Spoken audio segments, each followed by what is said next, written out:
Deus querido, nosso Pai amado, mais um dia, Senhor, mais um dia na Tua presença. Depois de um feriado onde nós pensamos em descansar e na verdade não tivemos nada de descanso, apenas mais trabalho, mesmo assim a gente não deve murmurar, porque o Senhor acampa os Teus anjos, o Senhor sabe de todas as coisas, o Senhor tem um propósito nas nossas vidas. E depois de tanto tempo onde vamos vivendo e crescendo na Tua presença, nós podemos entender todo esse propósito. Nós estamos no mundo assim como uma criança que nasce totalmente dependente da sua mãe para tudo. Mas ao avançar dos dias, dos meses, dos anos, essa criança vai crescendo, vai amadurecendo e vai despertando, Senhor, o seu senso de sabedoria. Assim somos nós na Tua presença. Somos bebês, né? Vamos dizer assim, renascemos e passamos por toda essa fase, assim como um bebê no mundo terreno. Eu peço, meu Deus, a Tua sabedoria. Eu peço, Senhor, o Teu discernimento. Que a cada dia ele se renove na minha vida. E outras pessoas também, Senhor, que elas tenham esse sentimento de poder sentir quando o inimigo lhe afrontar e elas com sabedoria vencer. Muitas vezes no silêncio ou em poucas palavras, sem discussões. Como sempre, meu Deus, eu não canso de pedir. Nossa, o quanto nós tivemos um feriado cheio de violência, cheio de coisas que aconteceram. Mas existem pessoas, Senhor, ainda existem pessoas que precisam da Tua força, precisam do Teu auxílio. E que elas sejam agraciadas pelo Teu Espírito Santo, Senhor. Eu Te agradeço por tudo, Pai. Em nome de Jesus.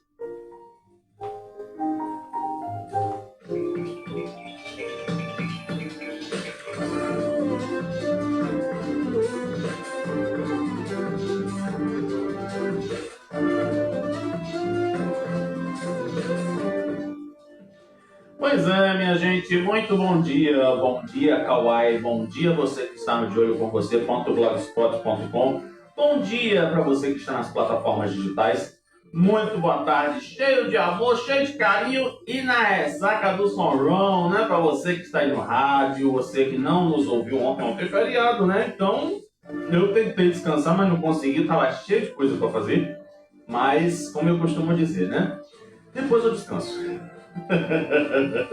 E aí, como é que vocês estão? Vocês estão aí na rádio Igaraçu FM 87,5, a rádio no seu coração. E você que está na Rádio Vitória, muito obrigado mesmo por fazer companhia para você. Me dá essa liberdade de poder estar na sua hora de almoço. Muito obrigado mesmo pelo seu carinho. E hoje, gente, quinta-feira, dia 25 de junho de 2026. E aí o Brasil 3-0 de novo, né? Eita, Lelê! Mostra serviço, viu, Lancelotti? Não é o menino, não. É tu que tem que mostrar serviço, viu, Lancelotti? Senão tu, olha, leva a tesourada, viu? Digo nada pra tu. Bem, falando em Lancelotti, a nossa curiosidade de hoje é o seguinte. Eu não precisei assistir o jogo, mas eu escutei o barulho, né? Um termômetro na minha comunidade. E aconteceu uma coisa que é o seguinte. Vale como curiosidade ao mesmo tempo. O mexicano César Ramos... Que coincidência, né? Deixa quieto. Ele, que apitou ontem a partida de Brasil com a Escócia, anulou o gol de Vini Júnior após uma revisão lá no VAR. Ele já esteve no centro das atenções em uma reclamação, já dizer reflexão, da seleção brasileira na Copa de 2018. A questão foi, o gol de empate da Suíça, ele também pediu revisão, do mesmo jeito do Vini Júnior. E ainda teve um pênalti sofrido por Gabriel Jesus, né, uma falta. E ele está aí já na sua terceira Copa do Mundo. Então, meus amigos, Vamos ver se César Ramos vai apitar outro jogo do Brasil, né? Então a gente já se prepara. Bem, hoje é aniversário do jornalista apresentador do SP1 da Globo de São Paulo, mas ele já, às vezes, ele aparece, né, fazendo folga, plantão, essas coisas. Hoje é aniversário de Alan Severiano, ele é de Natal, lá do Rio Grande do Norte. Nasceu no dia 25 de junho de 1976. Eu assisti o Alan Severiano quando era repórter da TV Cultura. Olha que coisa. Já na Globo só de vez em quando. Então, minha gente, feliz aniversário pra tu, né? Tu que tá fazendo aniversário hoje, 25 de junho. Gente, toda a felicidade do mundo pra você. Isso eu quero desejar sempre. De preferência que essa felicidade seja na presença do Papai do Céu. Agora vamos saber, será que chove, será que não chove? Apesar que eu tô vendo na minha janelinha ali que tá chovendo, né? Bem da madrugada.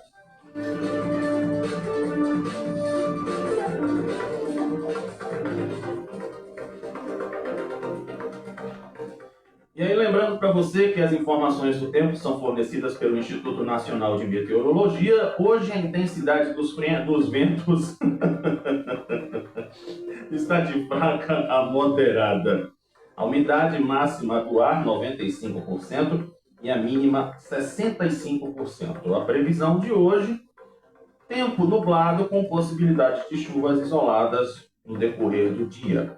A temperatura mínima hoje está em 24 graus, por coincidência, neste momento está em 24 graus, e a máxima é de 28 graus. As informações são do Instituto Nacional de Meteorologia.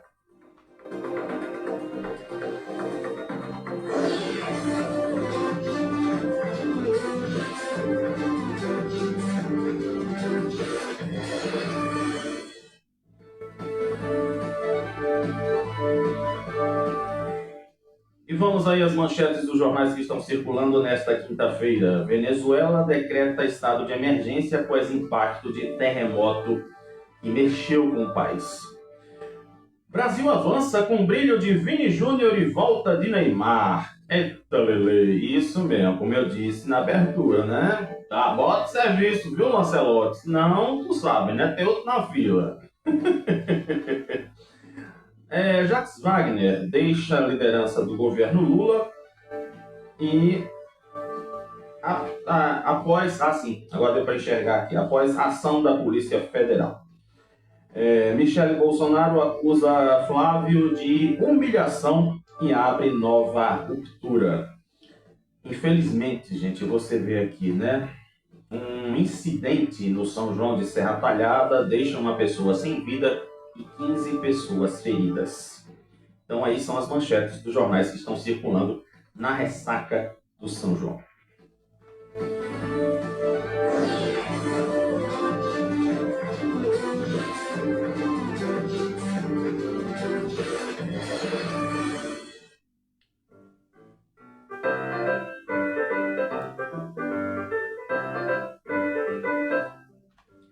Pois é, minha gente, vamos começando com a Casa dos Patrão. Eu vou dizer pra você, viu? Jamildo hoje caprichou, rapaz. Pensando numa beleza, que tem de coisa aqui não é brincadeira. Eu vou tentar administrar o tempo para falar tudo aqui. Vamos começar com Humberto Costa. Isso, Humberto Costa, nosso eterno ministro da Saúde, né? Ele que criou o SAMU, né? O PT gosta de dizer que fez as coisas, claro, porque eles trabalham pelo povo, porque eles não são da esquerda. Eles são de não sei de onde. Eles são no centro da atenção. É engraçado, né? Se Jacques Wagner não deve, não precisa temer, né? Eu deixaria ele lá, né? Da pedra, né? Bem, vamos embora. Quer dizer, a gente começou, né? Vamos embora não, tá? Só vamos embora enquanto terminar o programa. O senador Humberto Costa cumpriu a agenda em Nazaré da Mata, onde realizou a entrega de uma retroescavadeira ao município. Gente do céu, nossa! Tá vendo como é as coisas de cidade pequena? Ele foi entregar uma retroescavadeira. Que lindo, cara! A ação contou com a presença da prefeita Aninha de Ferrebon e dos vereadores. O pessoal, né? Da base, né? Segundo a assessoria do parlamentar, Esta é a segunda máquina entregue ao município em um intervalo de 2 meses, por meio de emendas parlamentares. Ainda nessa mesma agenda, recebeu também, a cidade recebeu um ônibus do programa de tratamento fora de domicílio, viabilizado por indicação de Humberto junto ao governo federal, com o objetivo de ampliar o acesso da população aos serviços de saúde em outras regiões, principalmente aqui no Recife. Porque o que tem de gente que vem dos interiores não é brincadeira. Antes, Humberto se reuniu com o prefeito de São Lourenço da Mata, Vinícius Labanca, e declarou apoio à reeleição do Senado. E também acompanhado de 13 vereadores do município. O encontro aconteceu lá no município de São Lourenço, né? São Lourenço, para quem não sabe, é a última cidade da região metropolitana. Depois que passou de São Lourenço, é Paudalho. E daí, acompanhado de 13 vereadores também, né? Nesse caso, a agenda aconteceu aí para as articulações políticas deste ano. Aí já na terça, véspera de São João, ele iniciou compromissos em Ribeirão, participando da entrega de um trator. Menino! Rapaz, vamos brincar, né? Vamos dizer que Humberto é o senador do agro, né? Tá dando escavadeira, aí agora tá dando trator. Mas, rapaz... Aí foi para Palmares também, realizou encontro com lideranças e depois fechou sua agenda em São Benedito do Sul. Na atividade nessa cidade que eu falei agora, também, sabe quem estava lá? Eu mesmo estava lá, Eduardo da Fonte, mas eu não estava do lado do senador Humberto Costa, porque eu quero tomar a vaga dele. E, além do prefeito da cidade, Zé Baiano, prefeito de Água Preta, o Miruca, do prefeito de Palmares, Júnior de Beto, e do deputado estadual Danilo Godoy, entre outras lideranças parlamentares. Foi entregue lá, né, em São Benedito, 3 veículos destinados à educação, um micro-ônibus e 2 automóveis para as áreas de assistência social e saúde. Segundo informações divulgadas, os investimentos foram aí de 8 milhões de reais articulados por Eduardo, por Dudu e pelo seu filho, o meu filho Lula da Fonte. Viu? Foi nós que mandamos a emenda parlamentar e nós decidimos fazer isso. Bem, vamos aqui agora para outra pessoa que é inimiga velada de Kekel. Incrível, né? Numa hora dessa, cadê a sororidade? Cadê a pauta feminista? Bem, recém-chegada ao PT, a deputada estadual Dani Portela defendeu uma posição diferente da maioria dos seus colegas na Assembleia Legislativa ao dizer que a legenda devia ficar na oposição ao governo Raquel Lira. Aí eu acabei de dizer e vou repetir a frase, né? Eu não gostaria não, mas infelizmente aqui eu me lembrei de um desenho que o bicho ficava todo manhoso, aí fala desse jeito assim, né? Não sei. Ela ainda criticou a saída do deputado federal Túlio Gadelha do Rede. Bem, cada um faz a escolha que quer, né? Como diria aqui um colega meu, né? Quem tem seu caneco, fala o que quer com ele, né? Então pronto. Ela ainda disse assim, né? Que a fala é contrária às ações da maioria do PT na Assembleia, já que, com exceção do também chegado João Paulo Costa, os deputados João Paulo Lima, Doriel Barros e a deputada Rosa Amorim estão mais alinhados com a base da governadora. Rosa Amorim, aquela do Sem Terra. Isso. Que deu cozinha solidária com um monte de gente. Em entrevista à Rádio Folha, Dani Portela criticou o alinhamento de setores progressistas com a gestão do Estado por conta da presença de legendas conservadoras de direita no palanque. Ah, tá! Eu só vou dizer uma coisa, né? Um dia o pessoal ele vai se alinhar com o PT. Não adianta, né? Apesar que foi por Rede. Tá junto com a Rede. Bem, ela chegou a fazer uma referência indireta a Clarissa Tessio, e já declarou apoio a Raquel Lira ao dizer que pessoas que foram para a frente de uma maternidade chamaram uma menina de 10 anos que foi bulinada pelo tio não vou falar aqui a palavra, eu não tenho como andar junto dessas pessoas. Ah, tá. Entendi. Eu só vou dizer uma coisa assim, né? Cada um tem suas escolhas. Eu já vi aquela frase que dizia assim, né? Vovó dizia. Aí eu vou fazer Eduardo da Fonte de novo. Mas não, tem nada a ver com vovó. Isso aí. Minha avó dizia, né? Que quem anda com pouco farelo come. É assim que se diz? Pois é. Vamos agora para o outro lado da história. Eu vou deixar a Kekel hoje lá para trás, para fechar nossa Casa dos Patrão muito bem, a nossa novela de Bimbi com Buca, né, que está fazendo muito sucesso. Isso mesmo. Depois vai para o Vale a Pena Ver de novo lá no Kauai. Bem, depois das declarações, né, de Anderson Ferreira, tudo, o nosso sanfoneiro Gilson Machado Neto confirmou aos seus seguidores na internet o motivo de sua pré-candidatura a deputado federal em vez de ser o Senado. Ele disse assim, né? Ao responder a um seguidor na terça-feira, ele afirmou que tinha a oportunidade de concorrer à vaga por escolha direta do ex-presidente Bolsonaro, mas a antiga legenda barrou o projeto. E aí ele, em frente a uma fogueira, disse assim que a direção do partido não encampou a vontade da maioria do povo pernambucano. Que, segundo Anderson Ferreira, disse quem é ele, né, para ser candidato a senador. E disse assim ainda, desta vez a minha missão é vir como deputado federal. Tive a oportunidade de vir ao Senado quando o presidente Bolsonaro escolheu, mas infelizmente o partido em que eu estava não encampou essa vontade do presidente. A declaração confirmou as diversas falas no meio político sobre os atritos entre Gilson e Anderson Ferreira, que competiam pela vaga e eram de dois lados distintos do PL. Imagine você, né? É aquela coisa do filho mais velho com o filho mais novo, é um implicando com o outro, aí o pai gosta de um, a mãe gosta do outro. Sabe como é que rola o negócio, né? Tu tem teus irmãos, tu tem tua família, tu sabe como é que rola, né? Então pronto. Eu mesmo vou dizer a você, eu gosto das doidices de Gilson. Eu gosto. Pense numa criatura do bem, viu?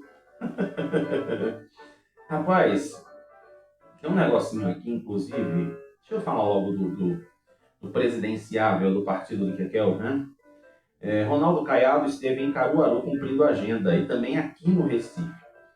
E ele também, né, fez lá uma visitinha no Palácio do Governo e fez elogios para Kekel defendendo a neutralidade da governadora na disputa nacional, né? Como se diz, né? Se tu sabe com quem está mexendo, então é melhor tu dizer que não corta de lado nenhum, né? É uma atitude sábia, né? Mas sabendo que Kekel vai ter uma grande parcela de outros grupos. Não, mas isso é o de menos. Tem gente que é ferrinho, né? Gosta de comer, quer roer o osso da galinha o tempo inteiro. Então pronto. O TRE negou o pedido de liminar do PSD para retirar outdoors do deputado Pedro Campos. A decisão da corte foi publicada na terça-feira, com o valor de quinta, ou seja, hoje, por conta do feriado que aconteceu. Bem, o partido governista, ele contestava as peças publicitárias de grandes dimensões na capital. As placas exibiam a foto do parlamentar e as mensagens sobre o aumento da licença paternidade para 20 dias. O que o PSD classificou como propaganda antecipada irregular. Né? Lembra do Coronel Meira? Coronel Meira colocou uma prestação de contas e teve que pagar uma multa para mandar tirar o outdoor. É porque quem sobe para Igaraçu, quando chega em Paulista, que vai pegar depois do terminal de Abreu Lima, onde tem o Senai, tem uns outdoorzinhos lá de Humberto Costa com a foto de Lula, né? Humberto e Lula, a parceria que deu certo, não sei o quê. Aí, como se diz, né? Aquela célebre frase do prefeito Barreto, que eu vou morrer dizendo, para os meus amigos todos, para os meus inimigos a lei. Então, como é Pedro Campo, né, é irmão de Johnny, Johnny é presidente do PSB, é casado com Lula, né? Então, nossa, quem é doido para mexer com Pedro Campo, logo com Pedro Campo? Pela fé, né, criatura? Pedro Campo já vai ensaiar para ser prefeito do Recife, né? Assim a casta da família. O desembargador eleitoral Paulo Augusto de Freitas Oliveira rejeitou a concessão da tutela de urgência, nome técnico para decisão cautelar provisória e rápida. Ele entendeu que o material configura apenas a divulgação de atividade do mandato. Sabe isso? Tá vendo? Para a Justiça Eleitoral, o conteúdo das placas funciona como indiferente eleitoral. O que é isso? Ele define mensagens políticas que não interferem diretamente na disputa das urnas, por não trazerem pedidos de voto ou menção do pleito entre 2026. Ah, tá. Tá vendo como as coisas acontecem? Eu tava brincando até com um amigo meu que eu tava dizendo assim, né? Pô, menino, tu só consegue as coisas se tu tiver um político do lado, cara. Se tu não tiver, tu não vai conseguir. E o relator ainda explicou que a lei atual adota uma orientação mais permissiva no período de pré-campanha. Ah, tá. Então pode, né? Humberto com Lula, na foto lá dos outdoor da Paulista. Tá certo. Só o Coronel Meira, né, que estava errado. Beleza. Pois é. Eu, como se diz, né, em relação à decisão judicial, a gente não pode criticar nem contestar. Lembra da Erika Hilton, quando o Ratinho falou que disse que ela não podia fazer o negócio lá? Pois é, né? Ela ganhou o direito de resposta dentro do programa do Ratinho. Imagina tu, né? E eu aqui, um simples mero mortal, que tenho minha boca para falar um monte de bobagem, né?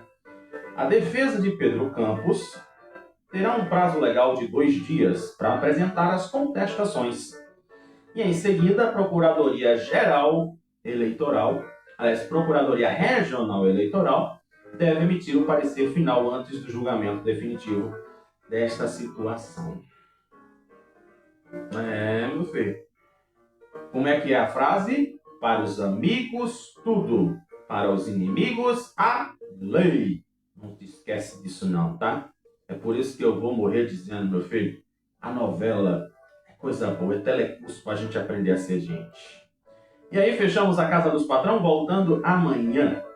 Claro, como sempre, cheio de baculejo, cheio de babado, cheio de coisa dos nossos artistas.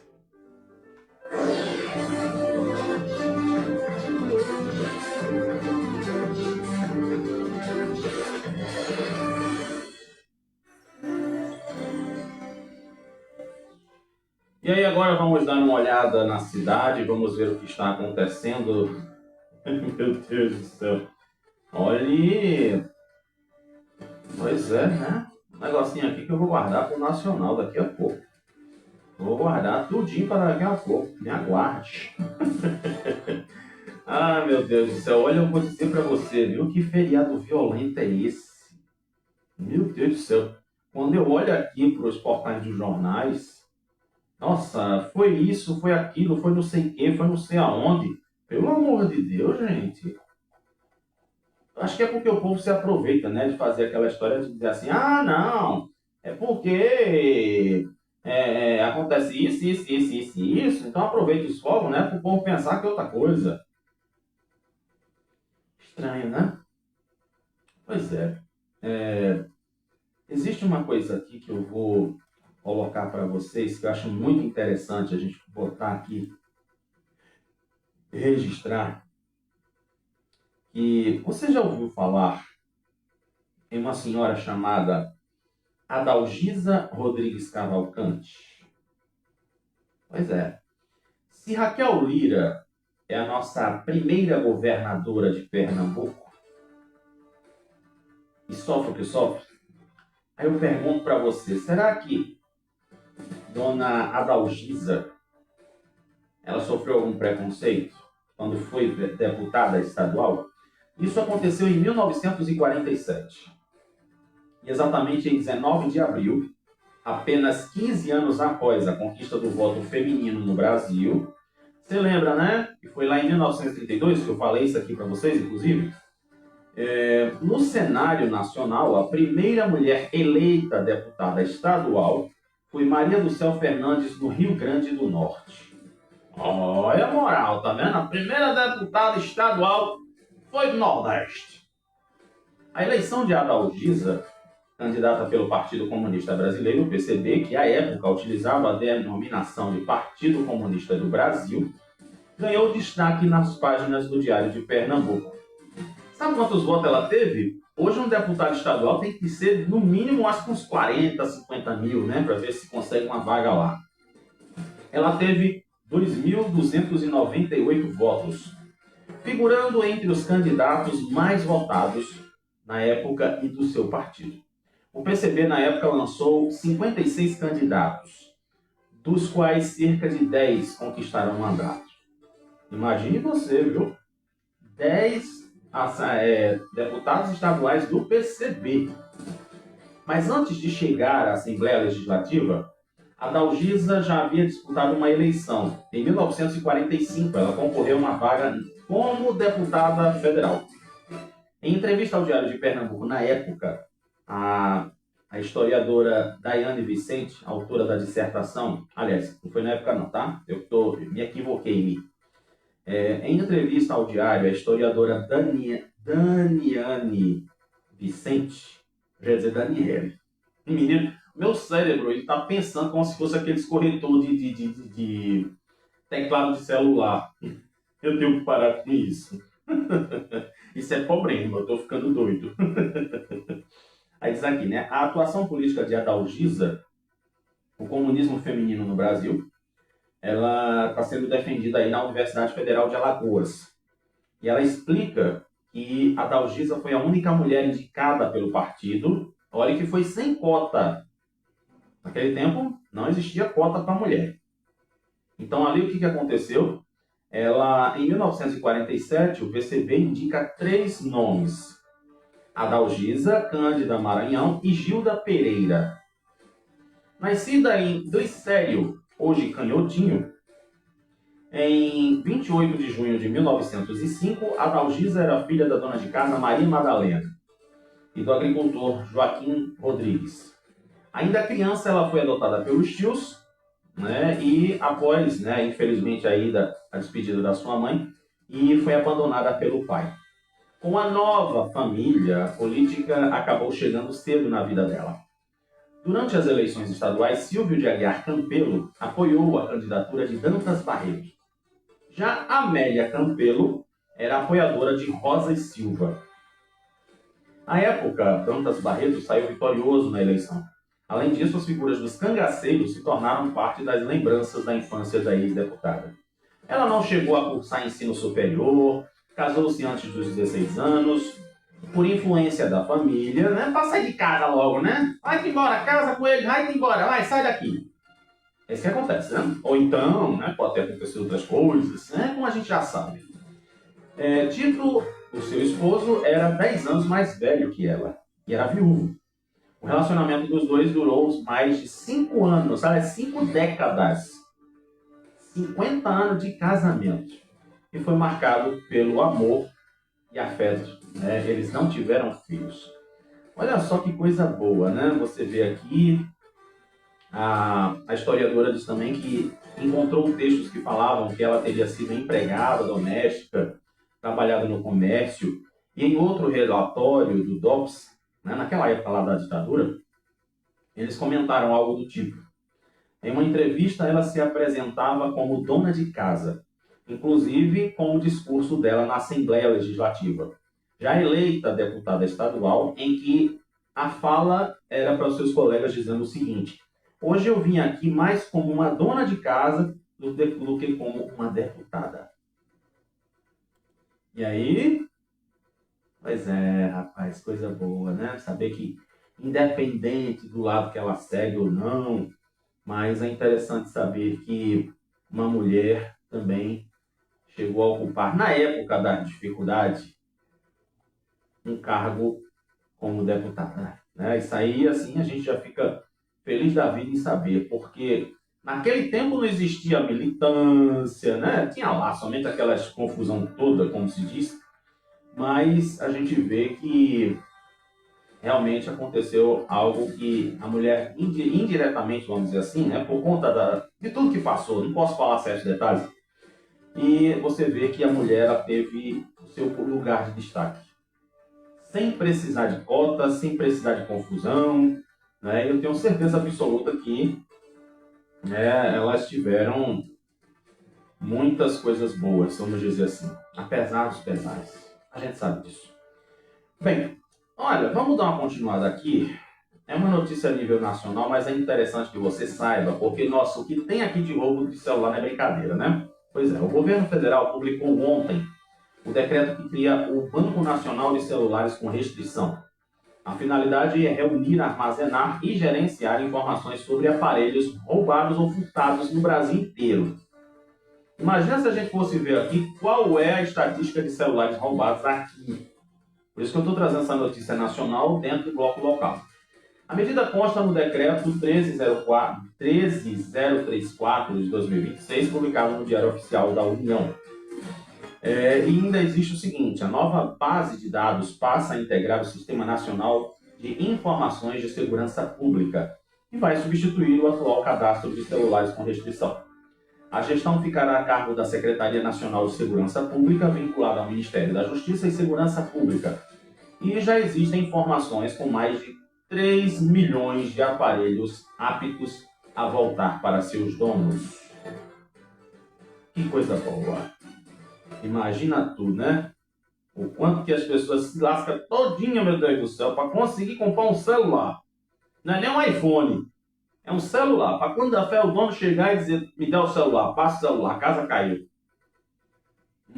Inclusive tem um negocinho aqui falando sobre os PCC, PCC, lá, né? Tem umas pesquisas aqui que saiu, viu? Não é pesquisa eleitoral, não. Vou trazer ela aqui daqui a pouco. Então, olha, é importante que você saiba o seguinte.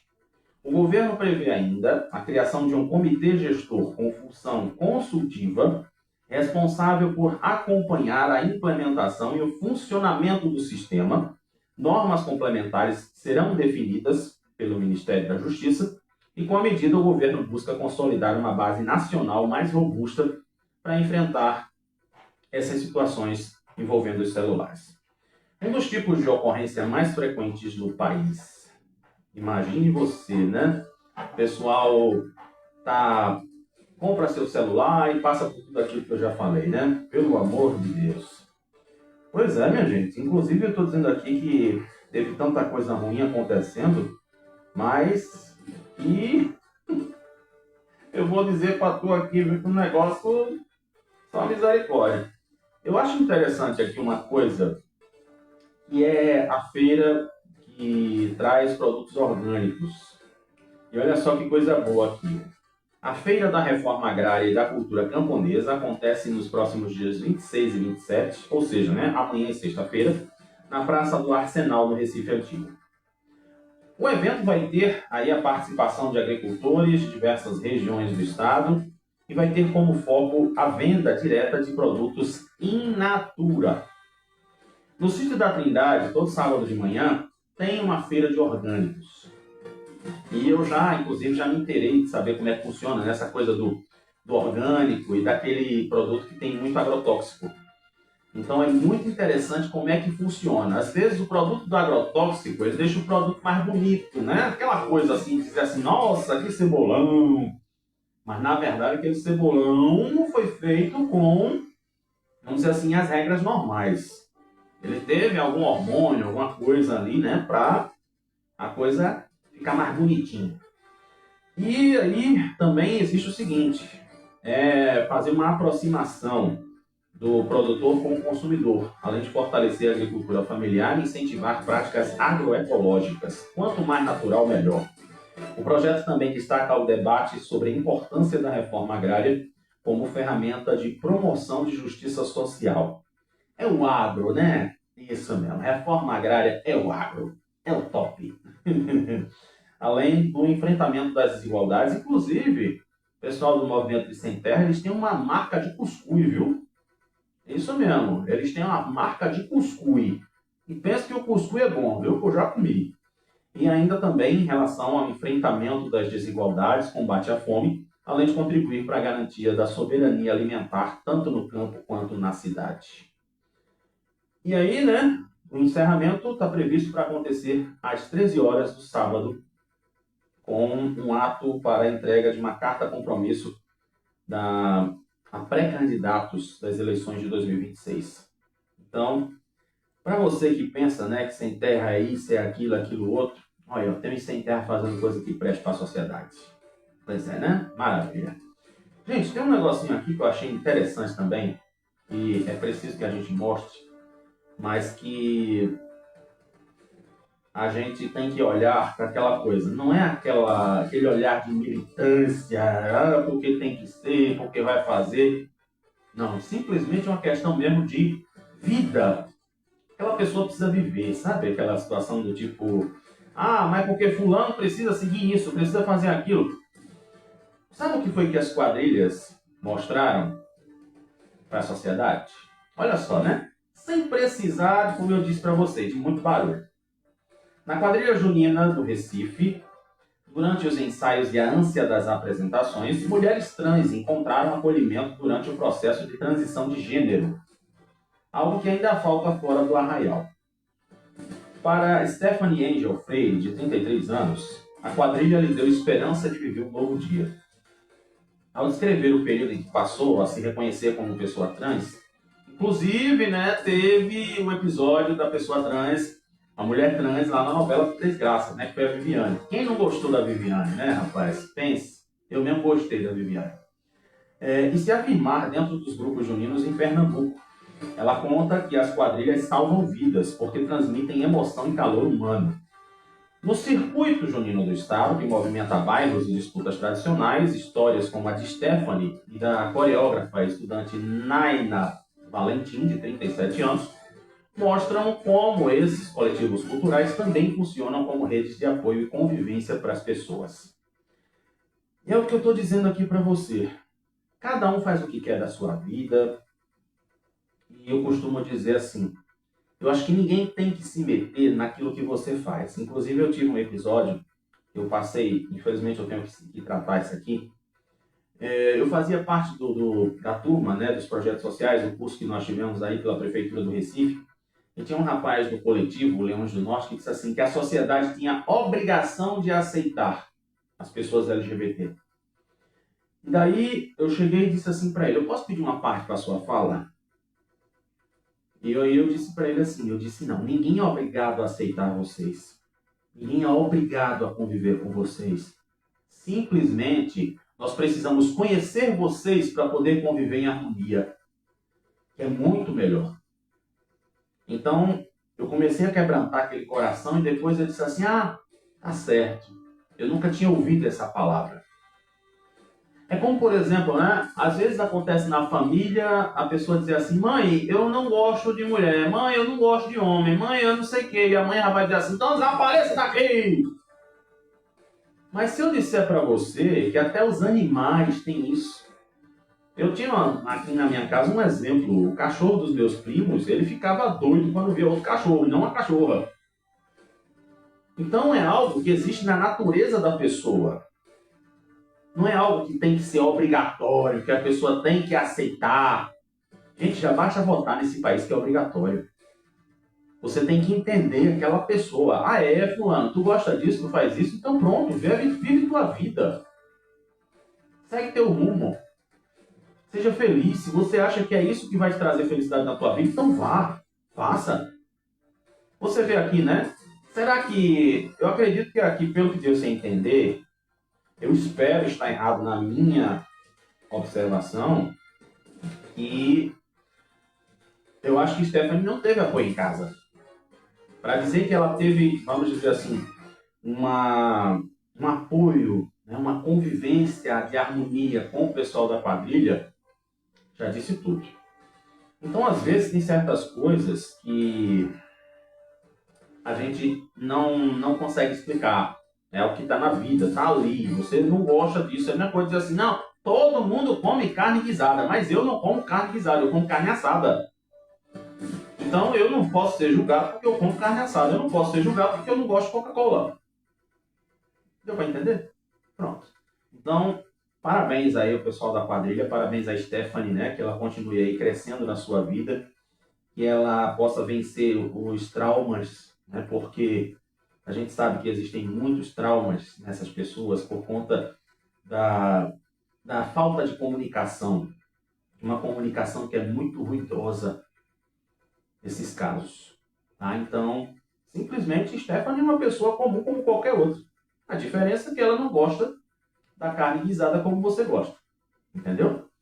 Pois é, e aqui, para fechar nosso bloco de cidades, o Estado recebeu um lote inicial de 25.700 doses de vacina Pneumo-20, que protege contra 20 sorotipos da bactéria Pneumococcus, causadora das doenças graves como a pneumonia e meningite. Crianças menores de 5 anos que não completaram o esquema de vacinação já podem receber a dose pelo SUS. A Estratégia Nacional de Imunização foi lançada no último fim de semana pelo ministro da Saúde, Alexandre Padilha.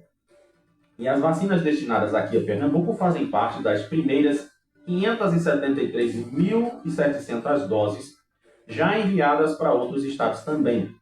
A previsão do Ministério da Saúde é disponibilizar mais de 6 milhões de doses ao longo deste ano para todo o país. Eu só lembro da vacina da gotinha. Só me vem isso na minha cabeça. Quando eu era pequeno, se a gente não tomasse a gotinha, né, ia ficar doente, ia ficar aleijado, né? O pessoal ainda dizia isso.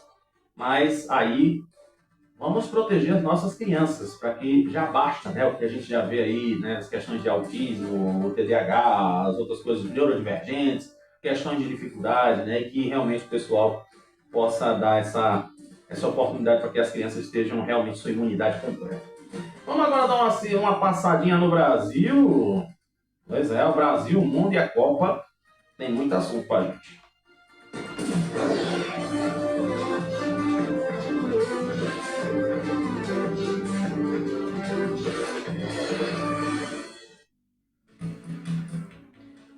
Pois é, e eu vou começar trazendo para você aqui uma coisa que, vamos dizer assim, né, é uma curiosidade, algo que a gente nunca teve essa coisa assim de parar para dizer, eita, será que é isso mesmo?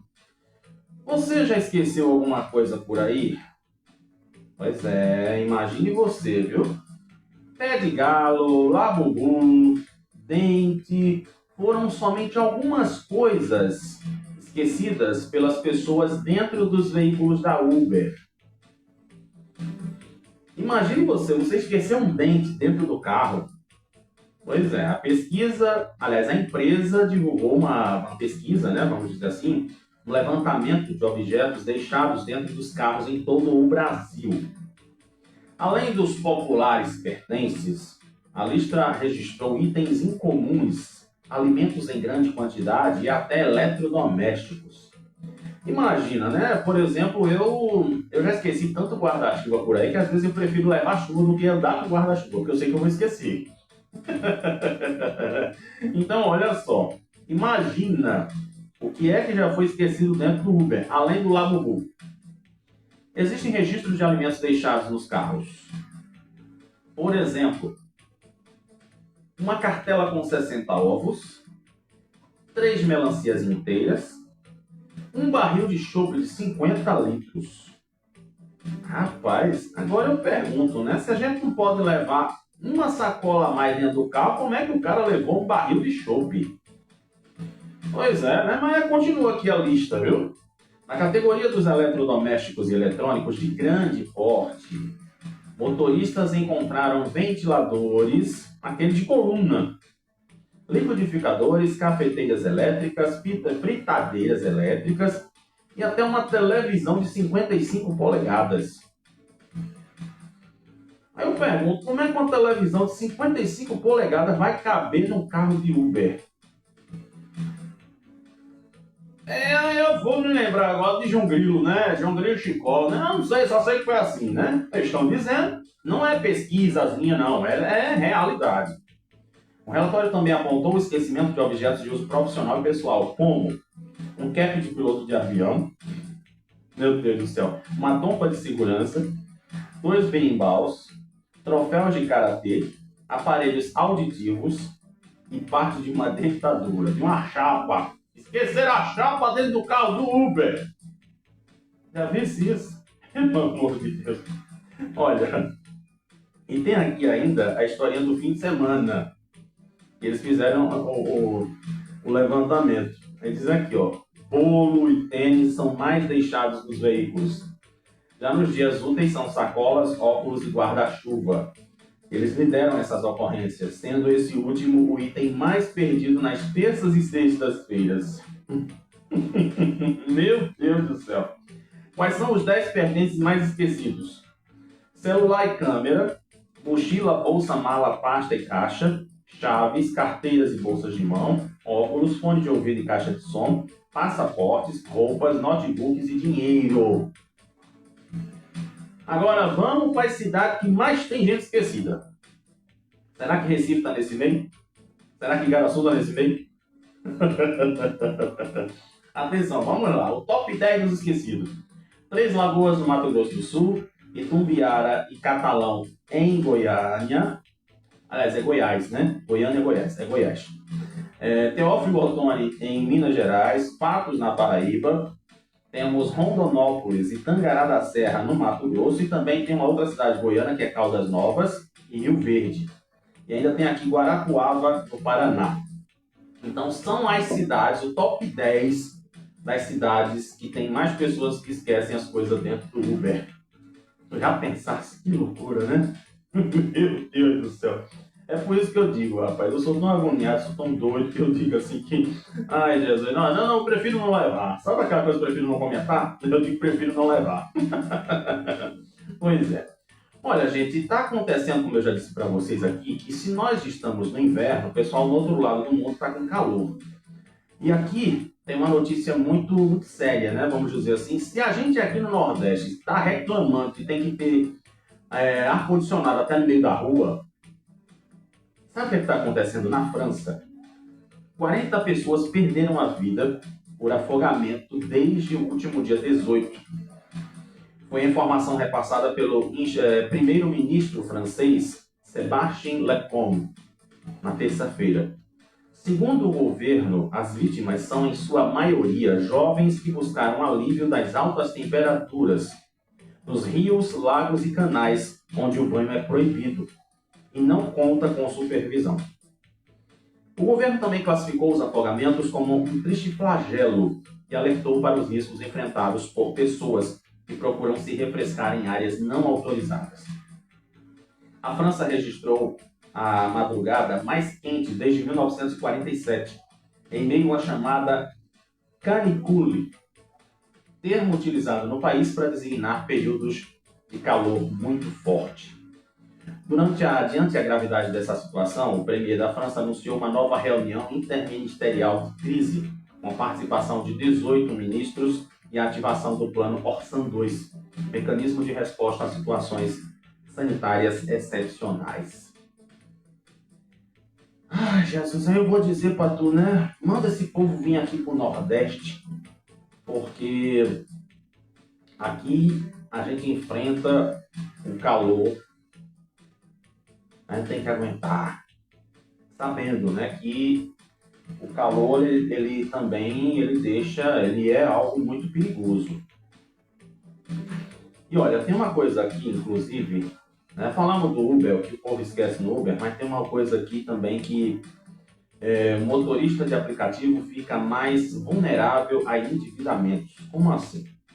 Do nada um problema no motor e também vazamento de óleo, de repente uma dívida de R$ 2.500 do mecânico. Na última semana, a motorista de aplicativo lá em Brasília, Bárbara Souza, ela experimentou o que chama de rotina e vivência, quando o gasto fica maior do que o rendimento. Ela disse assim, né, que vem as parcelas do cartão. Pois é, o maior inimigo de uma mulher é o cartão de crédito, mas ela convive com ele muito bem, né? O negócio é gastar, mas só que aqui com ela foi diferente. Ela disse que conseguiu uma renda de R$300, mas a conta não fecha. Quando o carro ou ela precisa parar por algum motivo. Ela disse que é preciso trabalhar. Olha, tu que está reclamando da escala 6x1, 7x10, 20x5, ela trabalha de 10 a 12 horas por dia. para poder conseguir uma renda e sobreviver e pagar as dívidas. A experiência de Bárbara é mostrada em uma pesquisa que foi divulgada na terça-feira pelo Tribunal Superior do Trabalho. O documento alerta que motoristas de aplicativo têm risco maior de endividamento por causa da instabilidade da imprevisibilidade. O que é isso? Por exemplo, estamos no inverno, está chovendo muito, então o motorista não pode sair na rua porque o carro dele vai quebrar. O carro vai pifar. E aí o que acontece? Como é que ele vai conseguir uma renda extra nesse tempo de chuva que ele não pode sair? É isso aqui que o Ministério do Trabalho está falando. E ainda existe uma coisa, né, que o pessoal precisa tomar muito cuidado. No Brasil, segundo o Tribunal Superior do Trabalho, são mais de 1.700.000 pessoas trabalhando a partir das plataformas digitais e aplicativos de serviço. Não é os influencers não, viu? É o pessoal que faz entrega pelo iFood, é o pessoal do Uber, é o pessoal que faz as entregas da Shopee. Entendeu? Aquela Shopee que tu compra, aí o cara faz, fulano, Shopee! Pronto, eles estão nesse meio aqui. As plataformas de transporte individual de passageiros negam vínculo empregatício e transferem aos trabalhadores os custos e riscos da sua atividade. A plataforma, por exemplo, chega a descontar uma média de 20% a 30% dos ganhos dos trabalhadores pela intermediação com os clientes. Mas esse cálculo não é explicitado. Quem está dizendo isso é quem? Não é qualquer pessoa, é o Tribunal Superior do Trabalho. Os custos superam R$5.000 mensais. Segundo o trabalho produzido pelo Centro de Pesquisas Judiciárias, Estatística e Ciência de Dados do Tribunal Superior. Os cálculos eles consideram os gastos de um motorista de aplicativo com perfil de atuação de 22 dias de trabalho por mês, com 8 horas diárias de serviço, com uma velocidade média de 25 km por hora em um contexto urbano. Aí diz aqui, ó. As despesas dos motoristas que usam um carro próprio chegam a R$ 5.566, enquanto dos que usam um carro alugado aumenta para R$ 5.700. E ainda tem o seguinte, viu? Tem uma historinha aqui, segundo a Agência Brasil, em novembro do ano passado, o cientista político Leonardo Sakamoto observou que os motoristas acionados por aplicativo caíram no ponto do vigário de quem seria empreendedor.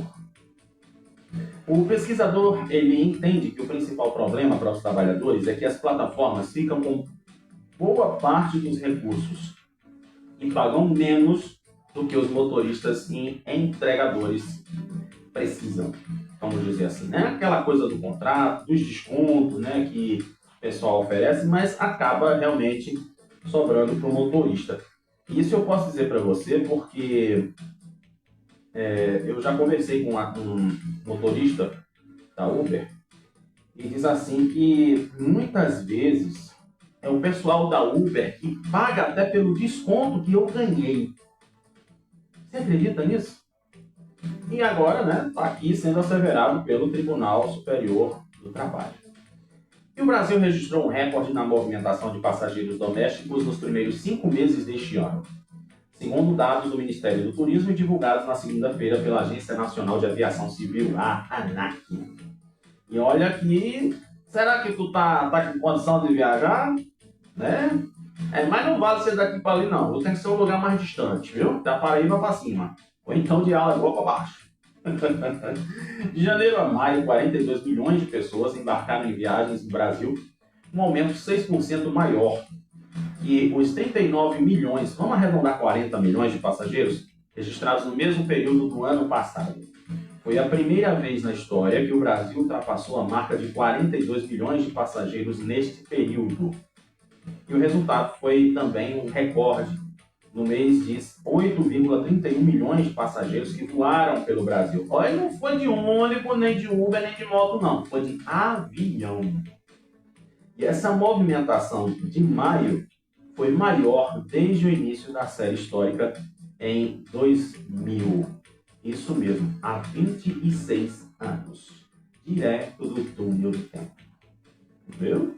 Pois é, né? Tu tá com condição de viajar? Massa, né? Maravilha. Então, aproveite. Aproveite enquanto você pode. Pois é, aqui no mundo, Donald Trump indica que as eleições presidenciais no Brasil são teste para os Estados Unidos na América Latina. Tu quer saber, né? Pois é. E ainda diz aqui também que Keiko Fujimori alcança vantagem irreversível na eleição lá do Peru. Mas vamos para a frase de Trump, né? Que tu é fã de Trump que nem eu, né? Doido que nem ele, pronto. Então bora, estamos em casa. Bora fazer o grupo do Zap. Pois é. Vamos ver aqui o que foi que Trump falou, né? Não adianta. Ele disse aqui que as eleições, né, vão ser um teste para a estratégia de Washington de manter a permanência, aliás, proeminência na América Latina, conforme plano definido pela Estratégia de Segurança Nacional dos Estados Unidos, publicado no ano passado. Nem na internet, né, o Trump publicou um artigo do colunista John Gizzi, setorista da Casa Branca, para o veículo conservador Pro-Trump Newsmax. É para isso, menino! Sobre o título de Trump conquista 8 vitórias em 7 anos na América Latina. Eu estou imaginando o que é, né? Ele disse aqui que cita a eleição do candidato de extrema-direita na Colômbia, Abelardo de la Espriella. Pronto, eu consegui falar. Muito bem. Como mais uma vitória de Trump dentro do amplo realinhamento ideológico pro-Trump, que está transformando o hemisfério ocidental. O artigo ainda cita as eleições desse ano, no Peru, em Honduras, na Bolívia e no Chile, além das eleições mais antigas, como El Salvador, 2019, na Argentina, 2023 e no Equador também no mesmo ano, como os trunfos de Trump na região. Cadê a vossa mensagem, excelentíssimo grupo? Aí diz aqui, ó. A tendência pró-Trump começou em 2019, com a eleição de Nayib Bukele, em El Salvador. E tem, né, crescido de forma constante desde então, disse aí o jornalista. Pois é, né, rapaz? De vez em quando a gente tem que dar uma mudada nas coisas, né? Quem vive muito de rotina se cansa, né? Pois é, menino. Pelo amor de Jesus. E aqui, infelizmente, nós temos uma notícia super desagradável, né? Que houve aí um terremoto na Venezuela que deixou mais de 700 feridas e mais de 30 pessoas, aliás, 30 pessoas que faleceram. 2 terremotos praticamente consecutivos sacudiram a Venezuela ontem.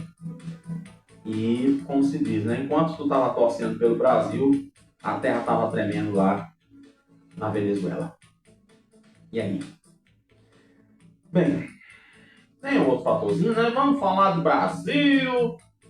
Bora falar do Brasil, que ganhou ontem de novo. Aí assim, Paulo, cadê tua camisa do Brasil? Tá secando. Minha camisa está secando. Botei ontem as roupas para lavar e a camisa está secando. Não vou botar a camisa molhada aqui, sem condição, né? Vou levar um choque aqui no computador? Não, né? Pois é. E em sua melhor apresentação na Copa do Mundo, o Brasil venceu a Escócia por 3-0 no Hard Rock Stadium. Menina, é o estádio lá do Miami, viu? Isso mesmo. Você só conhece Miami porque é um motel na beira da estrada, né? Olha, exatamente aí foi a última rodada do Grupo C. Com o resultado, a seleção brasileira avançou na liderança da chave, com 7 pontos, e aguarda agora o seu segundo adversário na segunda fase, já com jogos de eliminação. O Brasil pega o segundo colocado do Grupo F, que vai ser definido hoje. Holanda, Japão e Suécia disputam estas vagas. Já o Marrocos bateu o Haiti por 4-2 e também chegou aos 7 pontos. E se classificou em segundo, perdendo para o Brasil no saldo de gols. Pois é, né? Como eu disse, Lancelotti mostra o serviço, porque senão tem alguém na fila, viu? A Escócia tem 3. Dificilmente, aliás, ela vai avançar entre os 8 melhores terceiros. E assim, né? Eu fiquei com pena do pessoal lá do Haiti, né? Que eles não pontuaram e literalmente já estão eliminados. Então tivemos aqui, né, Rian Rian desviou o passe do zagueiro McKenna e a bola sobrou para Vini Júnior. Ah, é a história do Vini Júnior que eu falei no começo do programa, né? Do tal do César Ramos. Pois é, rapaz, que cara implicante, né? Deixa quieto, né? Deixa quieto. Bem, no Brasil, 3-0. Né? E agora vamos aguardar para ver o próximo jogo. Segundo, né? Tá aqui a tabela da Copa. O Brasil agora joga, se não me falha a memória, no dia 29, no dia de São Pedro. Então, vamos ver quem é que o Brasil vai pegar e que continue assim, né, querido? Traga o Hexa, viu? Senão você sabe, Alexandre de Moraes vai se meter. E diz aqui ainda que, vamos dar uma olhadinha só rápida aqui, né? A seleção masculina de vôlei perde para a Ucrânia e sofre primeira derrota na Liga das Nações. Então aí, falando da Copa, falando do Brasil, falando do mundo, né? Eita correria! Agora vamos dar a nossa olhadinha básica nos esportes. Aliás, nos nossos clubes.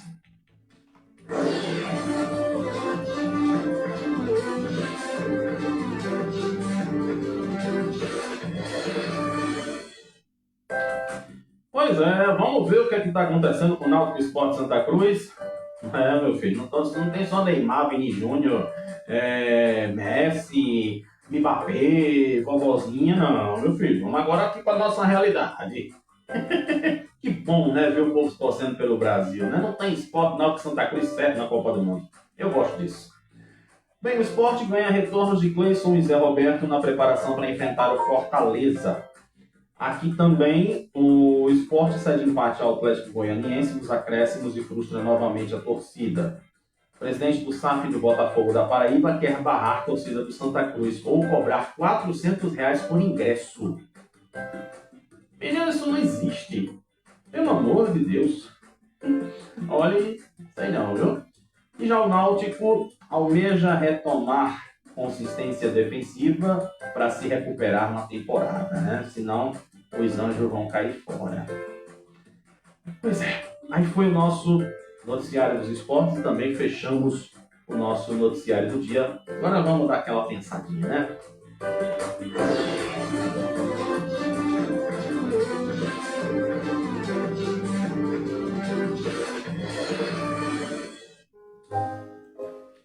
Pois é, eu ia trazer outra reflexão, mas eu achei tão interessante falar sobre a Stephanie que, às vezes, eu fico pensando assim, né? Tem tantas pessoas sofrendo por causa da ignorância dos outros. Eu digo assim, nós temos a liberdade, a própria palavra de Deus, ela diz assim pra gente que nós temos o livre-arbítrio. Você sabe o que é isso? Liberdade de escolher o que a gente quer para a vida. Mas também lá na frente, na palavra de Deus, está dizendo assim, que nós somos responsáveis pelos nossos atos. Então, quando eu vejo a história da Stephanie, eu acho muito importante que a gente pense, que a gente se coloque no lugar do outro quando vê histórias como essa. Ela só encontrou apoio no grupo da quadrilha.